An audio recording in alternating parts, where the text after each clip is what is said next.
Hello. Topic है accounts from incomplete record, यानी incomplete record के बेस पर हम क्या प्रिपेयर कर रहे हैं, अकाउंट्स प्रिपेयर कर रहे हैं। इनकम्प्लीट रिकॉर्ड का मतलब क्या दे रखा था कि बिजनेस से रिलेटेड फाइनेंशियल नेचर की ट्रांजेक्शन को पूरी तरीके से बुक्स ऑफ अकाउंट में रिकॉर्ड नहीं किया गया, और जितना भी रिकॉर्ड किया गया, चाहे एक एस्पेक्ट को रिकॉर्ड किया गया हो, चाहे पूरी ही ट्रांजेक्शन को रिकॉर्ड ना किया गया हो, उन जितना भी रिकॉर्ड किया है उन रिकॉर्डिंग के बेस पर हम क्या प्रिपेयर कर रहे हैं, अकाउंट्स प्रिपेयर कर रहे हैं। तो आज का टॉपिक अपना क्या है कि इनकम्प्लीट रिकॉर्ड के बेस पर हम क्या प्रिपेयर कर रहे हैं, बुक्स ऑफ अकाउंट को प्रिपेयर कर रहे हैं। अब देखो, जब भी अपन बिजनेस से रिलेटेड फाइनेंशियल नेचर की ट्रांजेक्शन की फर्स्ट ऑफ ऑल अपन क्या करते हैं, आइडेंटिफिकेशन करते हैं। देखो, बिजनेस से रिलेटेड फाइनेंशियल नेचर की ट्रांजेक्शन को बुक्स ऑफ अकाउंट में रिकॉर्ड करने के लिए सबसे पहले उन ट्रांजेक्शन की हम क्या करते हैं, आइडेंटिफिकेशन करते हैं। बिजनेस से रिलेटेड ट्रांजेक्शन की फर्स्ट ऑफ ऑल क्या करते हैं, उनकी आइडेंटिफिकेशन करते हैं। आइडेंटिफाई करने के बाद उनकी रिकॉर्डिंग करते हैं। रिकॉर्डिंग कहाँ करेंगे, जर्नल या फिर सब्सिडरी बुक्स के अंदर। रिकॉर्डिंग करने के बाद क्लासिफाइंग करेंगे, और क्लासिफाइंग कहाँ करते हैं, लेजर के अंदर। क्लासिफाई करने के बाद क्या फेज आता है, समराइजिंग का। समराइजिंग किस कंसेप्ट पे, कहाँ पर, ट्रायल बैलेंस के अंदर क्या करते हैं, यहाँ पर क्लासिफाइंग के अंदर यानी लेजर के अंदर जितने भी अकाउंट ओपन किए गए थे उन अकाउंट का बैलेंस निकालकर हम क्या तैयार करते हैं, समरी तैयार करते हैं, ट्रायल बैलेंस तैयार करते हैं। और इसी ट्रायल बैलेंस के बेस पर हम क्या प्रिपेयर करते हैं, फाइनल अकाउंट प्रिपेयर करते हैं।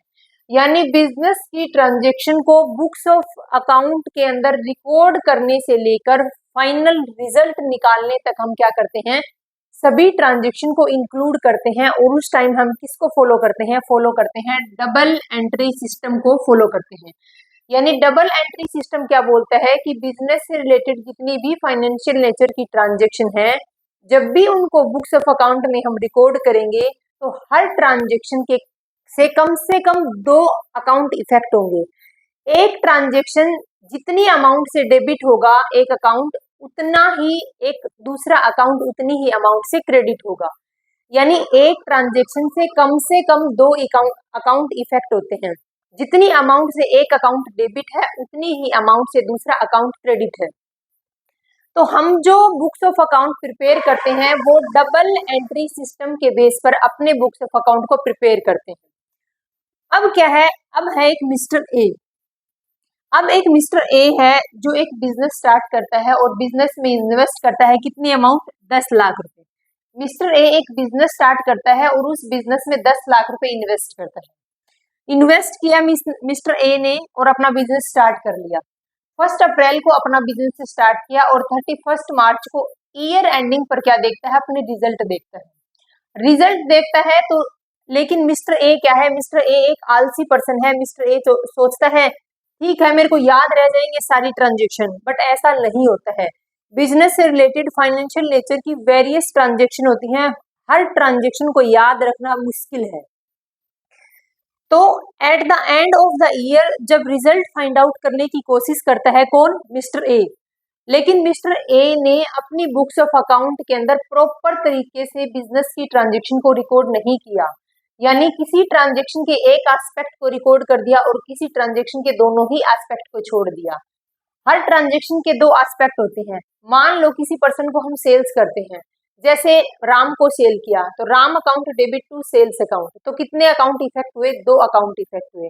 लेकिन मिस्टर ए जो ठहरा आलसी, वो क्या करता है, वो किसका नाम लिख देता है, सिर्फ किसका, मिस्टर राम का नाम लिख देता है आगे की, मिस्टर राम को सेल्स किया 50,000। कोई एंट्री नहीं करता, एक स्टेटमेंट में एक लाइन में लिखकर छोड़ दिया कि मिस्टर ए के मैं 50,000 रुपये मांगता हूं। लेकिन ऐसे बुक्स ऑफ अकाउंट को प्रिपेयर करेंगे, ऐसे ट्रांजेक्शन को हम रिकॉर्ड करेंगे तो eight the end of the year हम ये पता नहीं कर सकते कि बिजनेस में प्रॉफिट है या लॉस है।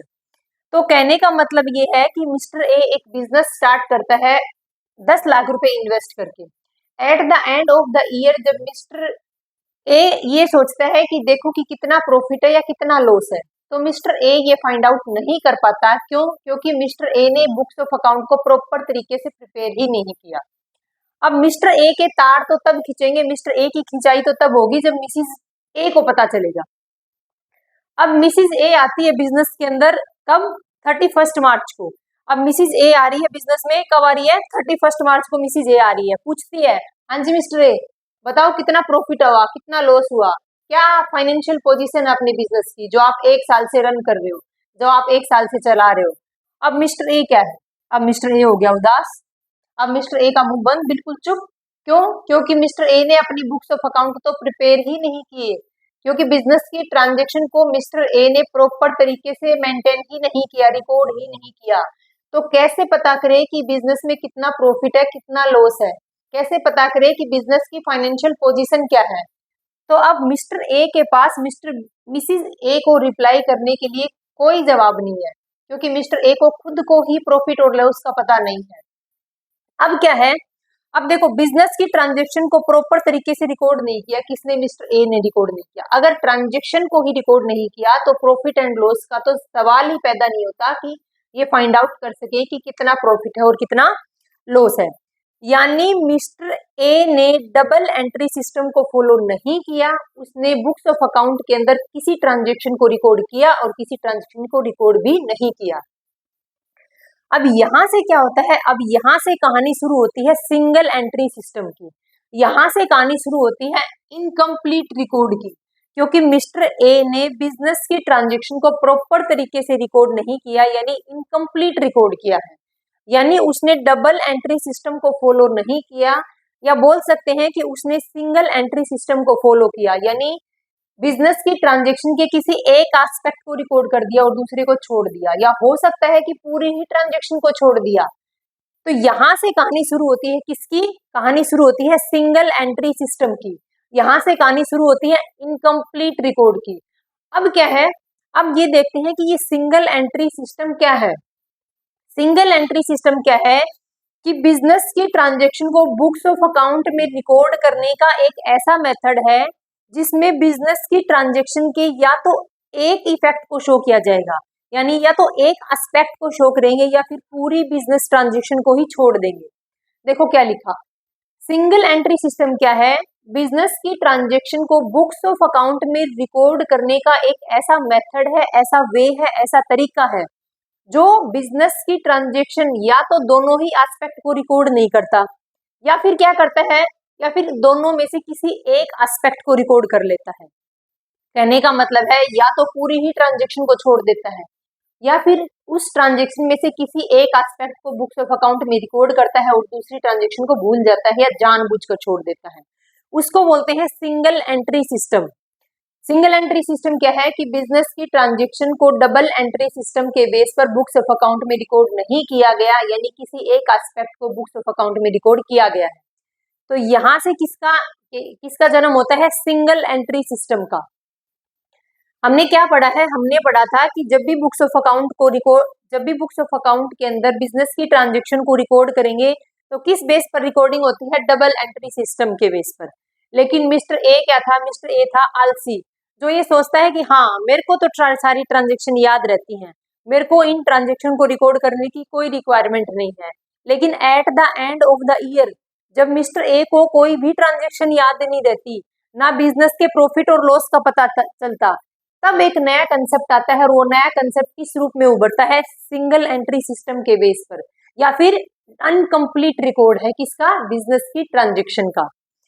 तो सिंगल एंट्री सिस्टम क्या बोलता है? कि बिजनेस की ट्रांजेक्शन को बुक्स ऑफ अकाउंट में रिकॉर्ड करने का एक ऐसा मेथड है, ऐसा तरीका है जिसमें या तो ट्रांजेक्शन के एक एस्पेक्ट को रिकॉर्ड करेंगे या फिर दोनों ही एस्पेक्ट को छोड़ देंगे। वो क्या है? वो है सिंगल एंट्री सिस्टम। अब अपन सिंगल एंट्री सिस्टम के कुछ क्या देखते हैं? फीचर्स देखते हैं।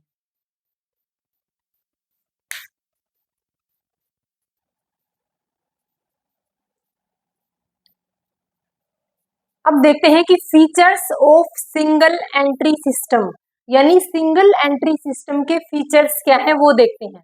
फर्स्ट फीचर्स है कि system of incomplete record.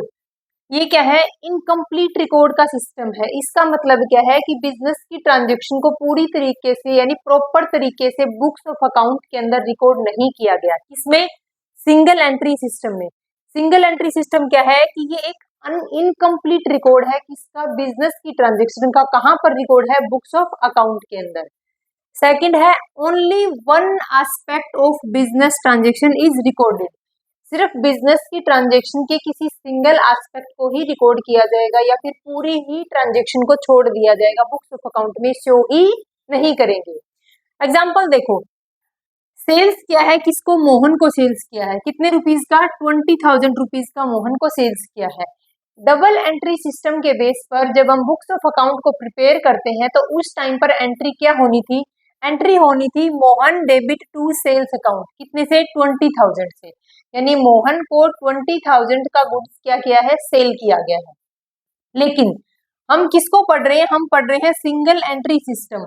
Single entry system में क्या किया, किसने, मिस्टर ए ने क्या किया, या तो मोहन के अकाउंट को शो कर दिया या फिर किसको, सैलरी को, सॉरी सेल्स को, यानी मोहन के नाम से एक स्टेटमेंट लिख दी कि मोहन को क्रेडिट में सेल्स किया था कितना, 20,000 का, या फिर मोहन को सेल्स किया था 20,000 का, 50,000 का, जो भी अमाउंट हो।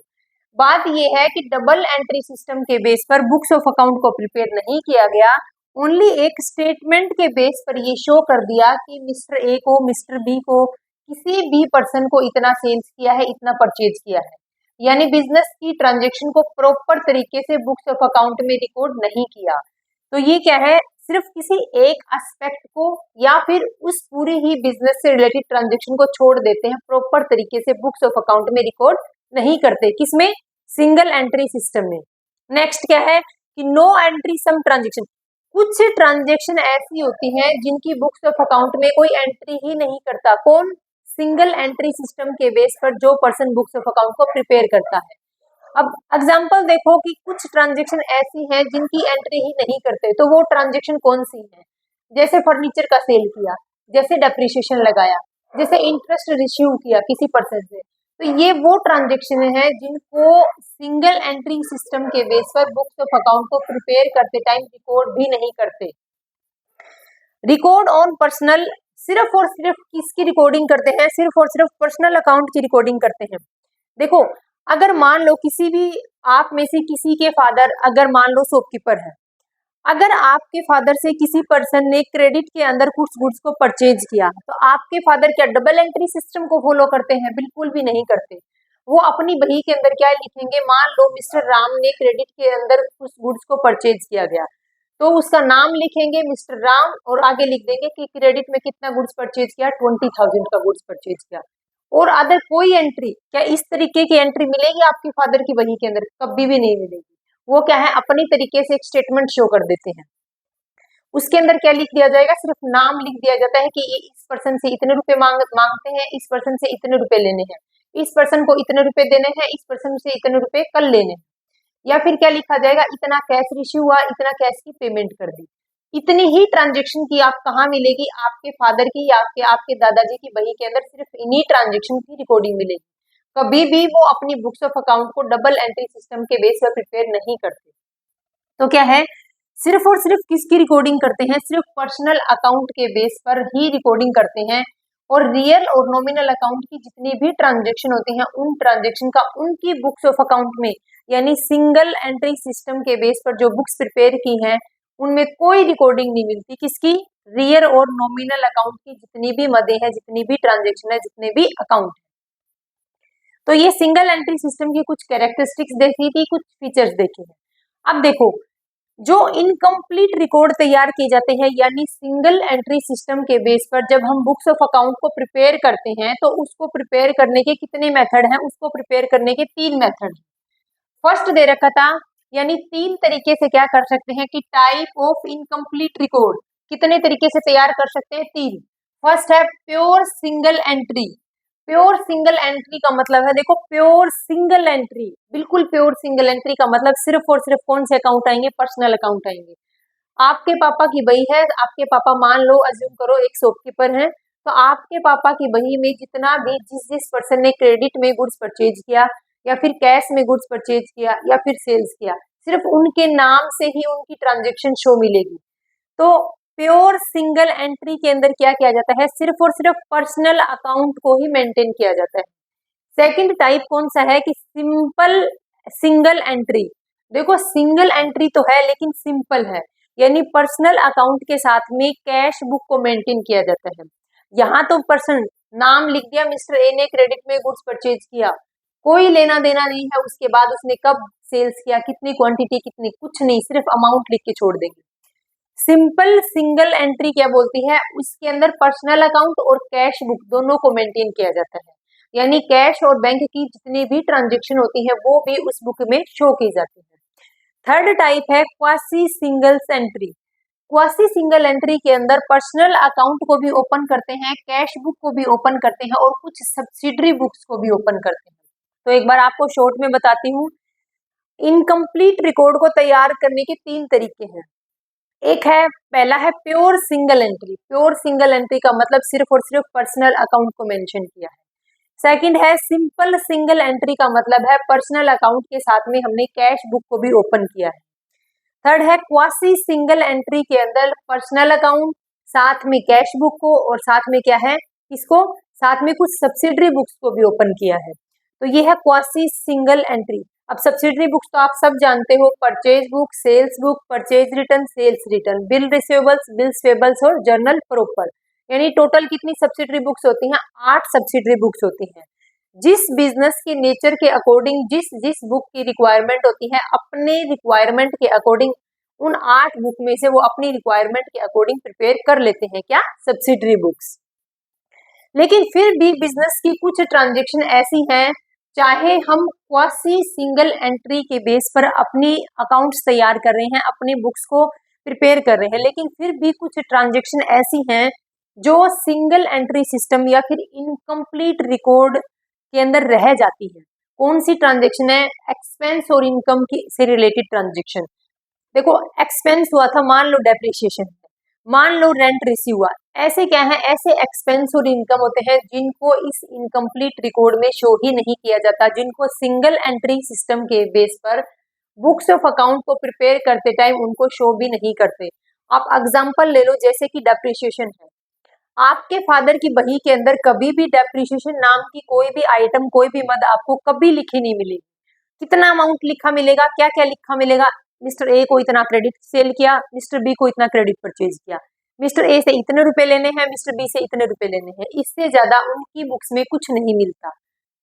यानी वो अपनी बुक्स को डबल एंट्री सिस्टम के बेस पे प्रिपेयर नहीं करते, तो बिजनेस से रिलेटेड सभी ट्रांजेक्शन को उनकी बुक्स ऑफ अकाउंट में पूरी तरीके से रिकॉर्डिंग नहीं मिलती है, मेंशन नहीं किया होता है। अब देखते हैं आगे।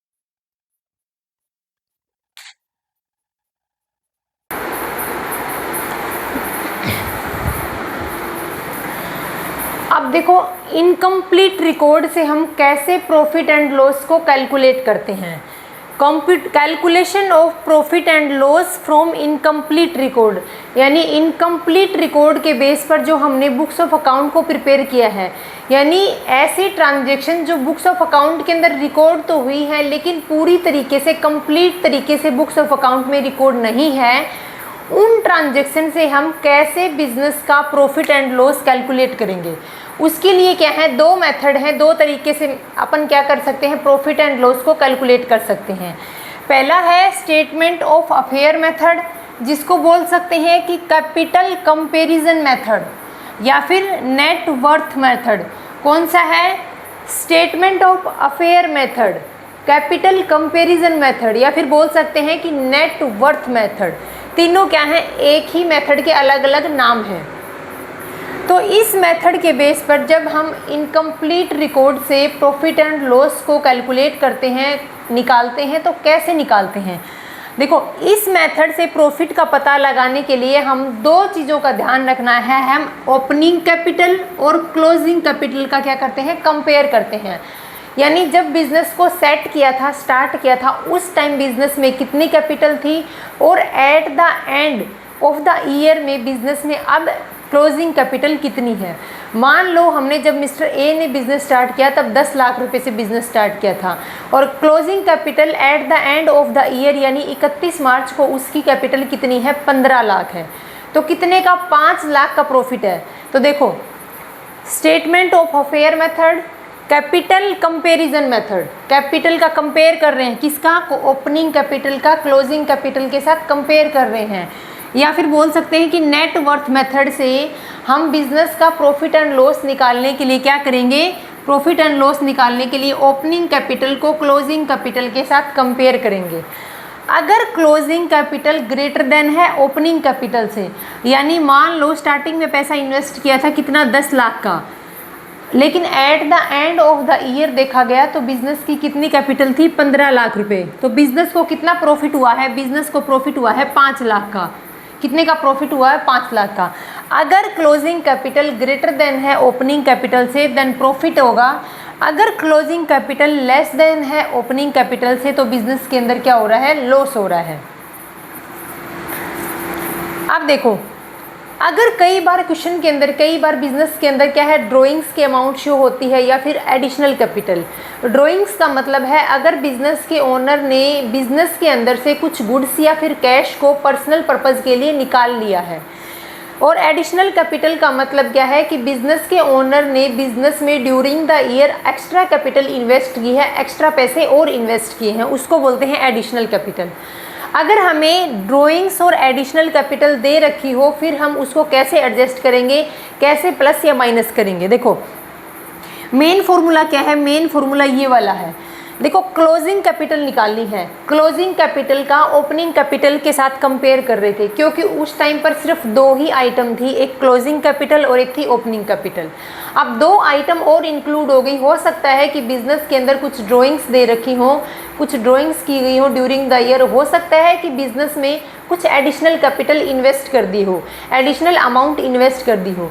अगर वो भी क्वेश्चन में मेंशन कर रखी है तो फिर हम कैसे प्रॉफिट कैलकुलेट करते हैं।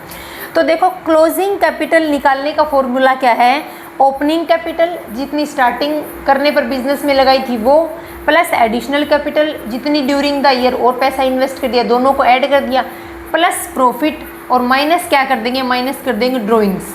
इससे क्या निकलता है, इससे बिजनेस की क्लोजिंग कैपिटल निकलती है। अब देखो अपने को तो क्लोजिंग कैपिटल फाइंड आउट करने से मतलब नहीं है, हमें तो फाइंड आउट करना है प्रॉफिट कितना है। हमने यहाँ भी प्रॉफिट और लॉस को फाइंड आउट किया था, अब हमें उस टाइम पर भी प्रॉफिट और लॉस को फाइंड आउट करना है जब 2 आइटम और दे दी, ड्राइंग्स और एडिशनल कैपिटल हो, तब प्रॉफिट कैसे निकलेगा। तब प्रॉफिट निकालने का फॉर्मूला क्या है कि closing capital plus drawings minus opening capital और माइनस एडिशनल कैपिटल। अब आप बोलोगे कि कभी इस फॉर्मूले को याद करो, कभी इसको याद करो। मेन क्या है, मेन यही स्टेटमेंट है। इसी स्टेटमेंट से, इसी फॉर्मूले से ये वाला फॉर्मूला अराइज हुआ है। कैसे, देखो closing capital equal to opening capital plus additional capital plus business का प्रॉफिट और माइनस ड्राइंग्स कर दी। हमें क्या निकालना है, हमें निकालना है प्रॉफिट। इस प्रॉफिट को हम यहाँ रख लिया, इस प्रॉफिट को हमने एज इट इज़ यहीं रख लिया। इस प्रॉफिट में से अब क्या करेंगे, क्लोजिंग कैपिटल इस साइड थी, देखो क्लोजिंग कैपिटल ये रही। इस क्लोजिंग कैपिटल में इस ड्राइंग्स को यहाँ से उठाएंगे और इक्वल के निशान से इधर लेके आएंगे। उधर माइनस का था तो इधर आते किसका हो जाएगा, प्लस का हो जाएगा। फिर क्या करेंगे, जो ओपनिंग कैपिटल इधर प्लस में है, जब बराबर के निशान से इधर आएगी तो माइनस में हो जाएगी। और जो एडिशनल कैपिटल थी वो भी क्या हो जाएगी, प्लस के निशान, प्लस की है, बराबर के निशान से इधर आते ही माइनस की हो जाएगी। यानी ये वाला फॉर्मूला इसी स्टेटमेंट से, इसी फॉर्मूले से अराइज हुआ है। कैसे, प्रॉफिट कैसे निकलेगा बिजनेस का, closing capital plus drawings minus opening capital और माइनस एडिशनल कैपिटल। इससे बिजनेस का प्रॉफिट पता चलेगा। ये किस मेथड से है, ये है स्टेटमेंट ऑफ अफेयर मेथड, या फिर कैपिटल कंपैरिजन मेथड, या फिर बोल सकते हैं कि नेट वर्थ मेथड से। अगर बिजनेस के अंदर प्रॉफिट कैलकुलेट करना है, किसके, कब, जब इनकम्प्लीट रिकॉर्ड हो, किसका, बिजनेस के अंदर, बुक्स ऑफ बिजनेस के अंदर बिजनेस से रिलेटेड ट्रांजैक्शन का, तब हम प्रॉफिट कैसे कैलकुलेट करेंगे, पहले मेथड के अकॉर्डिंग कैलकुलेट इस तरीके से करेंगे। प्रॉफिट इज इक्वल टू क्या है, closing capital plus drawings minus opening capital और माइनस एडिशनल कैपिटल। अब सेकंड है हमारे पास। अब देखो, हाँ क्वेश्चन के अंदर क्या है, कई बार क्लोजिंग कैपिटल और ओपनिंग कैपिटल की अमाउंट दे रखी होती है, लेकिन कई बार अपने पास क्लोजिंग कैपिटल और ओपनिंग कैपिटल की आइटम नहीं दी है, यानी अमाउंट नहीं दे रखी। तब हम कैसे कैलकुलेट करते हैं, ओपनिंग कैपिटल निकालना हो तब क्या करेंगे, स्टेटमेंट ऑफ अफेयर को तैयार करेंगे। अब आपके सामने एक नया स्टेटमेंट आ गया, उसको बोला गया statement of affair. Statement of affair as it is है बैलेंस शीट के। फिर आपके मन में क्वेश्चन उठेगा, अगर एज इट इज़ बिल्कुल बैलेंस शीट के जैसे था तो फिर हमने बैलेंस शीट वर्ड को यूज क्यों नहीं किया। रीज़न क्या है? क्योंकि हम यहाँ पर डबल एंट्री सिस्टम के बेस पर बुक्स ऑफ अकाउंट को प्रिपेयर नहीं कर रहे। जब हम डबल एंट्री सिस्टम के बेस पर बुक्स ऑफ अकाउंट को प्रिपेयर करते हैं और eight the end of the accounting year जब फाइनल अकाउंट को प्रिपेयर करते हैं, तो फाइनल अकाउंट के अंदर trading and profit and loss account और बैलेंस शीट को प्रिपेयर करते हैं। कब? जब डबल एंट्री सिस्टम के बेस पर बुक्स ऑफ अकाउंट को प्रिपेयर करते हैं। लेकिन सिंगल एंट्री सिस्टम के अंदर हम डबल एंट्री सिस्टम को फॉलो नहीं कर रहे। वहाँ पर बिजनेस की ट्रांजेक्शन को हम क्या है, रैंडमली रिकॉर्ड कर रहे हैं। डबल एंट्री सिस्टम के बेस पर उन ट्रांजेक्शन को बुक्स ऑफ अकाउंट में रिकॉर्ड नहीं कर रहे। इसी रीज़न की वजह से हमने बैलेंस शीट वर्ड यूज़ करने की बजाय एक अलग स्टेटमेंट लेके आए, उसको बोला गया स्टेटमेंट ऑफ अफेयर। लेकिन ये as it is balance sheet के जैसे है बिल्कुल। देखो, statement of affair as at 1 April 2024। अब आप बोलोगे कि बैलेंस शीट तो हमेशा at the end of the year बनती है, लेकिन हमें क्या निकालनी है? हमें निकालनी है ओपनिंग कैपिटल। देखो, इसके अंदर ओपनिंग कैपिटल और क्लोजिंग कैपिटल दोनों कैपिटल की रिक्वायरमेंट है। बिना कैपिटल के हम प्रॉफिट को फाइंड आउट नहीं कर सकते कि बिजनेस में कितना प्रॉफिट हुआ था। इसीलिए क्या है, इसीलिए हमारे पास ओपनिंग कैपिटल और क्लोजिंग कैपिटल का होना नेसेसरी है, अनिवार्य है। अगर क्वेश्चन में हमें ओपनिंग कैपिटल नहीं दी तो हम कैसे कैलकुलेट करेंगे? तो हम एक स्टेटमेंट तैयार करेंगे जिसको बोलते हैं कि statement of affair. Statement of affair as it is balance sheet के बराबर है, बैलेंस शीट के इक्वल होता है। एज एट 1 अप्रैल 2024, मैंने यहाँ पर 1 अप्रैल इसलिए लिखा क्योंकि मैं ओपनिंग कैपिटल कैलकुलेट कर रही हूँ। जब मैं क्लोजिंग कैपिटल को निकालूंगी उस टाइम पर यहाँ पर क्या लिखा जाएगा? As at 31 March 2025। तो ये ओपनिंग कैपिटल निकालने के लिए स्टेटमेंट ऑफ अफेयर ओपनिंग तैयार किया गया है। जब मेरे को क्लोजिंग कैपिटल निकालूंगी उस टाइम पर सेम रहेगा कि statement of affair as at 31 March 2025। बस इतना ही डिफरेंस है किसमें? ओपनिंग कैपिटल निकालने में और फिर क्लोजिंग कैपिटल निकालने में। तो हम स्टेटमेंट ऑफ अफेयर, इस स्टेटमेंट को यूज़ करने का रीज़न मैंने बता दिया, क्योंकि हम डबल एंट्री सिस्टम के बेस पर बुक्स ऑफ अकाउंट को प्रिपेयर नहीं कर रहे, इसलिए हम बैलेंस शीट को यहाँ प्रिपेयर नहीं करेंगे। और यहाँ कौन सा स्टेटमेंट प्रिपेयर करेंगे? Statement of affair. अब देखो, अब आप बोलोगे कि कैपिटल कैसे कैलकुलेट करेंगे? कैपिटल बैलेंस शीट का परफॉर्मा सेम रहेगा, ये लायबिलिटी साइड है और ये असेट साइड है। तो बैलेंस शीट के अंदर एसेट साइड का टोटल लायबिलिटी साइड के टोटल के इक्वल होता है। यानी क्या होता है कि assets is equal to liability plus capital. क्या होता है फॉर्मूला? कि assets is equal to liability plus capital. देखो, एसेट साइड का टोटल हमेशा लायबिलिटी साइड के टोटल के बराबर होता है और लायबिलिटी साइड के अंदर लायबिलिटी प्लस कैपिटल शो करते हैं। अब देखो, हमें तो निकालनी है कैपिटल, तो फिर कैपिटल का फॉर्मूला क्या हो जाएगा? एसेट्स में से अगर लायबिलिटी को लेस कर देंगे तो क्या बच जाएगी बिजनेस की? यहाँ पर बिजनेस की बच जाएगी कैपिटल। क्या बच जाएगी बिजनेस की? Opening capital. और ऐसे ही हम क्या निकाल सकते हैं? क्लोजिंग कैपिटल निकाल सकते हैं। अब बाकी जो बच गई टर्म, जैसे ड्राइंग्स है, जैसे एडिशनल कैपिटल है, वो बिजनेस की जो भी है उसके अंदर शो मिलेगा। यानी आपको आपके क्वेश्चन के अंदर ड्राइंग्स और एडिशनल कैपिटल की अमाउंट शो मिलेगी। हालांकि ओपनिंग कैपिटल और क्लोजिंग कैपिटल भी मैक्सिमम टाइम दिए हुए मिलते हैं, लेकिन कभी ऐसा हो सकता है कि ओपनिंग कैपिटल और क्लोजिंग कैपिटल ना हो। तो जैसे मैंने आपको बताया है, आप इस तरीके से ओपनिंग कैपिटल और क्लोजिंग कैपिटल को कैलकुलेट कर सकते हैं। अब अपन क्या देखेंगे? अब अपन दूसरा मेथड देखेंगे, conversion into double entry system. अब तक क्या है? अब तक हमने सिंगल एंट्री सिस्टम के बेस पर क्या है, बुक्स ऑफ अकाउंट में रिकॉर्ड किया है। अब जो ट्रांजैक्शन बुक्स ऑफ अकाउंट के अंदर सिंगल एंट्री सिस्टम के बेस पर रिकॉर्ड हुई हैं, उन ट्रांजैक्शन को हम किस में कन्वर्ट करेंगे? उन ट्रांजैक्शन को हम कन्वर्ट करेंगे डबल एंट्री सिस्टम में। सेकंड मेथड क्या बोलता है कि सिंगल एंट्री सिस्टम के बेस पर जो ट्रांजैक्शन बुक्स ऑफ अकाउंट में रिकॉर्ड हुई हैं, उनको हम किस में कन्वर्ट करेंगे? उनको हम डबल एंट्री सिस्टम के बेस पर बुक्स ऑफ अकाउंट में रिकॉर्ड करेंगे। यानी उनके हम क्या करेंगे? सब्सिडरी बुक्स ओपन करेंगे, उनके जर्नल तैयार करेंगे, सब्सिडरी बुक्स ओपन करेंगे, लेजर तैयार करेंगे और लेजर के बेस पर हम फिर क्या तैयार करेंगे, फाइनल अकाउंट को प्रिपेयर करेंगे। तो ध्यान रखना, जो सेकंड मेथड है उसमें क्या करेंगे, सिंगल एंट्री सिस्टम के बेस पर रिकॉर्ड हुई ट्रांजेक्शन को डबल एंट्री सिस्टम के बेस पर हम क्या करेंगे, कन्वर्ट करेंगे। और फिर हम क्या करेंगे, फिर हम जर्नल तैयार करेंगे, लेजर तैयार करेंगे और फिर लेजर के बेस पर फाइनल अकाउंट प्रिपेयर करेंगे। अब देखते हैं सेकेंड मेथड को।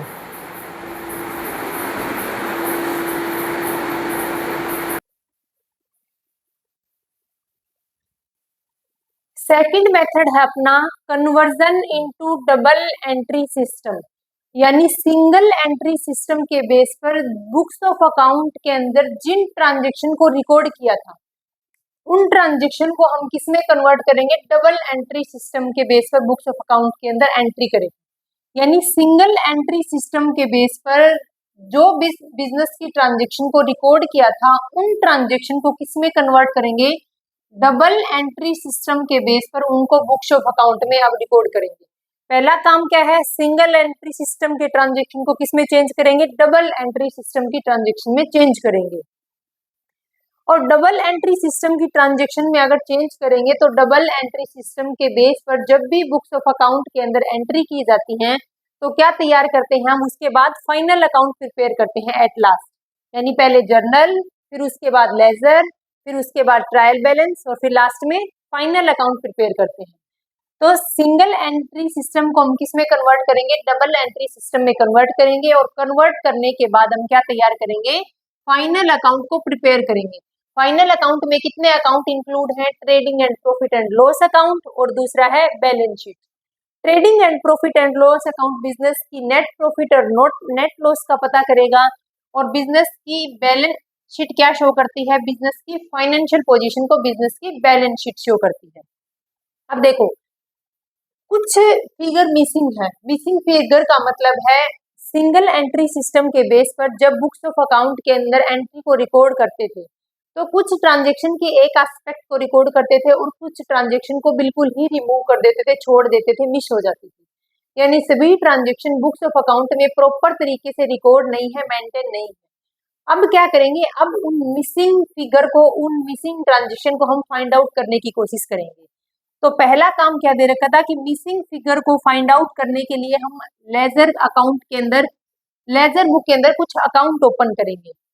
क्या है, जो मिसिंग फिगर है, यानी कुछ डाटा ऐसे हैं जो इन सिंगल एंट्री सिस्टम के बेस पर जो बुक्स अकाउंट को तैयार किया गया उस टाइम पर उन ट्रांजेक्शन को बुक्स ऑफ अकाउंट में रिकॉर्ड नहीं किया, उनको कैसे फाइंड आउट करेंगे, उनको फाइंड आउट करेंगे लेजर में कुछ अकाउंट ओपन करके। अब लेजर में कौन कौन से अकाउंट ओपन करेंगे जो बहुत ज्यादा नेसेसरी है, देखो स्टेटमेंट ऑफ अफेयर।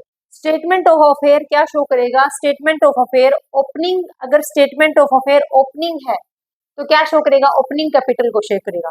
तो स्टेटमेंट ऑफ अफेयर से बिजनेस की ओपनिंग कैपिटल का पता चलेगा। सेकंड है कैश बुक। कैश बुक से पता चलेगा कि बिजनेस के अंदर कितना कैश ओपनिंग में था, यानी ओपनिंग स्टार्टिंग के ईयर में जब स्टार्ट हुआ था उस टाइम कितना कैश था और ending at the time of year में कितना कैश है। तो कैश बुक क्या पता करेगी, कैश बुक से पता चलेगा कि कितना ओपनिंग बैलेंस है कैश का और कितना क्लोजिंग बैलेंस है कैश का। फिर है डेटर्स अकाउंट और क्रेडिटर्स अकाउंट। डेटर्स अकाउंट बताएंगे कि टोटल क्लोजिंग डेटर्स कितने हैं, टोटल क्लोजिंग डेटर्स कितने हैं और कितने की टोटल क्रेडिट सेल्स हुई है, टोटल क्रेडिट सेल्स कितने की हुई है। क्रेडिटर अकाउंट्स क्या बताएंगे, क्रेडिटर्स का अकाउंट बताएगा कि टोटल क्लोजिंग क्रेडिटर्स कितने हैं और साथ में कितनी की क्रेडिट परचेज की गई है। ये किससे पता चलेगा, क्रेडिटर्स अकाउंट से। तो डेटर्स अकाउंट और क्रेडिटर्स अकाउंट हर हाल में तैयार करने कंपल्सरी है। कब, जब हम सिंगल एंट्री सिस्टम के बेस पर किसमें कन्वर्ट कर रहे थे, डबल एंट्री सिस्टम के अंदर कन्वर्ट कर रहे थे। उस टाइम पर कौन से दो अकाउंट ओपन करने कंपलसरी हैं, एक तो दे रखा था डेटर्स अकाउंट और दूसरा गया था क्रेडिटर्स अकाउंट। डेटर्स अकाउंट से पता चलता है कि टोटल कितने क्लोजिंग डेटर्स हैं और कितनी क्रेडिट सेल्स हुई है। क्रेडिटर्स अकाउंट से क्या पता चलता है कि टोटल कितने क्लोजिंग क्रेडिटर्स हैं और साथ में कितनी क्रेडिट परचेज हुई है। तो ये दोनों कंपलसरी हैं, चाहे हमें डेटर्स की और क्रेडिटर्स की अमाउंट दे रखी हो, लेकिन फिर भी डेटर्स और क्रेडिटर्स अकाउंट को ओपन करना कंपलसरी है। और कैश बुक को ओपन करते हैं, कैश का बैलेंस पता लगाने के लिए ओपनिंग बैलेंस और क्लोजिंग बैलेंस। लेकिन कंपल्सरी अकाउंट कौन से हैं? डेटर्स अकाउंट और क्रेडिटर्स अकाउंट। एक है स्टेटमेंट ऑफ अफेयर। अगर ओपनिंग कैपिटल नहीं दे रखी तो हम किससे निकाल लेंगे? हम स्टेटमेंट ऑफ अफेयर से ओपनिंग कैपिटल को फाइंड आउट कर सकते हैं।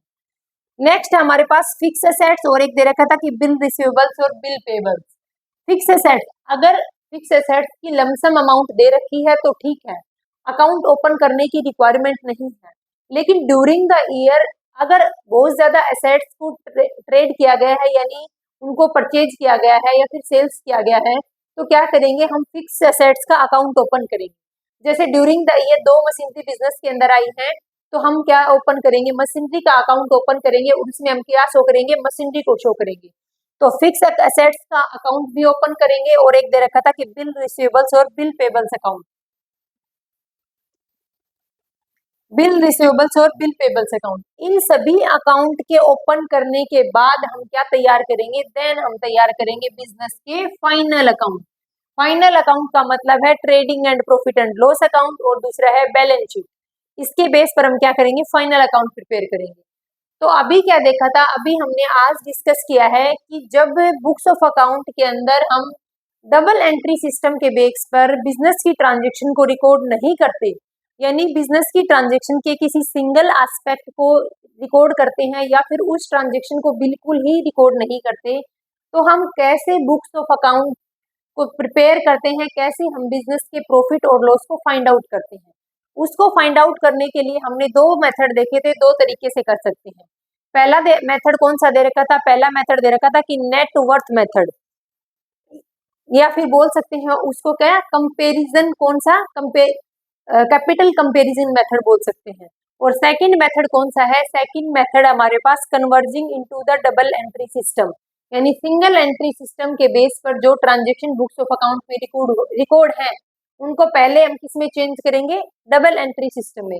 और उसके बाद क्या तैयार करेंगे? उसके बाद हम फाइनल अकाउंट को प्रिपेयर करेंगे। Thank you.